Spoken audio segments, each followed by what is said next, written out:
क्या सिर्फ receding hair line ही आपकी हेयर लॉस की प्रॉब्लम होती है? हमेशा नहीं। कई केसेस में हेयर लाइन के पीछे जाने के साथ साथ स्कैल्प की ओवरऑल डेंसिटी भी कम होने लगती है। आज की इस पेशेंट जर्नी में हम एक ऐसे ही केस को देखेंगे जहां पेशेंट रिसीडिंग हेयर लाइन के साथ डिफ्यूज थिनिंग की प्रॉब्लम भी फेस कर रहे थे। समय के साथ इनकी फ्रंट हेयर लाइन एक क्लियर पैटर्न में पीछे जा चुकी थी और साथ ही मिड स्कैल्प एरिया में भी हेयर डेंसिटी काफी कम हो रही थी। यानी हेयर लॉस सिर्फ हेयर लाइन तक लिमिटेड नहीं था, बल्कि स्कैल्प के दूसरे एरियाज में भी थिनिंग दिखाई दे रही थी।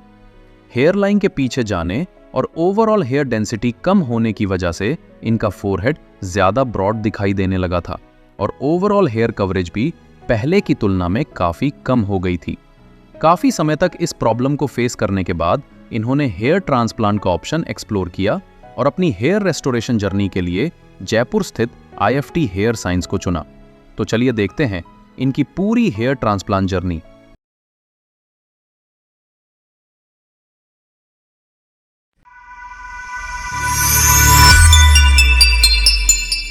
जैसा कि आप इनकी बिफोर फोटोज में देख सकते हैं, इनकी हेयर लाइन दोनों साइड से काफी पीछे जा हो चुकी थी। इसके साथ ही मिड स्कैल्प और सराउंडिंग एरियाज में डिफ्यूज थिनिंग भी क्लियरली दिखाई दे रही थी, जिसकी वजह से ओवरऑल हेयर डेंसिटी कम नजर आ रही थी। इनके केस में सिर्फ हेयर लाइन को आगे लाना ही गोल नहीं था। हेयर लाइन के साथ साथ अवेलेबल डोनर ग्राफ्ट्स को इस तरह स्ट्रेटेजिकली यूटिलाइज करना जरूरी था कि ओवरऑल स्कैल्प कवरेज और डेंसिटी को भी इंप्रूव किया जा सके। इसके बाद इनके facial features, age, existing hair pattern और फ्यूचर हेयर लॉस पैटर्न को ध्यान में रखते हुए एक एज अप्रोप्रिएट और natural looking hair line design की गई। इसके बाद IFT की इंटरलॉकिंग टेक्निक का इस्तेमाल किया गया और इनका हेयर ट्रांसप्लांट किया गया। हेयर लाइन पर ग्राफ्ट्स को प्लान्ड डायरेक्शन, एंगुलेशन और नेचुरल इरेगुलरिटी के साथ स्ट्रेटेजिकली प्लेस किया गया ताकि newly created hair line artificial या ओवरली स्ट्रेट न लगे। साथ ही डिफ्यूज थिनिंग वाले एरियाज में भी ग्राफ्ट्स का डिस्ट्रीब्यूशन केयरफुली प्लान किया गया ताकि अवेलेबल ग्राफ्ट से ओवरऑल कवरेज और डेंसिटी को इंप्रूव किया जा सके। जैसा कि आप प्रोसीजर की फोटोज में देख सकते हैं, इनके रिसीडिंग हेयर लाइन और डिफ्यूज थिनिंग को एड्रेस करने के लिए IFT इंटरलॉकिंग टेक्निक के साथ स्ट्रेटेजिकली प्लान्ड ग्राफ्ट प्लेसमेंट किया गया। अब देखते हैं इनका 2 months post hair transplant result. 2 months की फोटोज में हेयर ट्रांसप्लांट के बाद का शुरुआती फेज दिखाई दे रहा है। इस स्टेज पर ट्रांसप्लांटेड हेयर्स की ग्रोथ अभी डेवलपिंग फेज में होती है और टेम्पररी शेडिंग या अनइवन ग्रोथ भी देखने को मिल सकती है। इसलिए 2 मंथ्स पर फाइनल रिजल्ट जज करना सही नहीं होता। ये हेयर ग्रोथ जर्नी का एक अर्ली स्टेज है जहां आगे आने वाली ग्रोथ डेवलप हो रही होती है। अब आते हैं इनके 4 मंथ्स रिजल्ट पर। 4 मंथ्स की फोटोज में नई हेयर ग्रोथ धीरे धीरे ज्यादा नोटिसेबल दिखाई देने लगती है। फ्रंट हेयर लाइन में ट्रांसप्लांटेड हेयर्स की प्रेजेंस पहले की तुलना में ज्यादा क्लियरली दिखाई दे रही है और हेयर लाइन की ओवरऑल शेप भी डेवलप होती नजर आ रही है। डिफ्यूज थिनिंग वाले एरियाज में भी धीरे धीरे कवरेज इंप्रूव होती दिखाई देती है।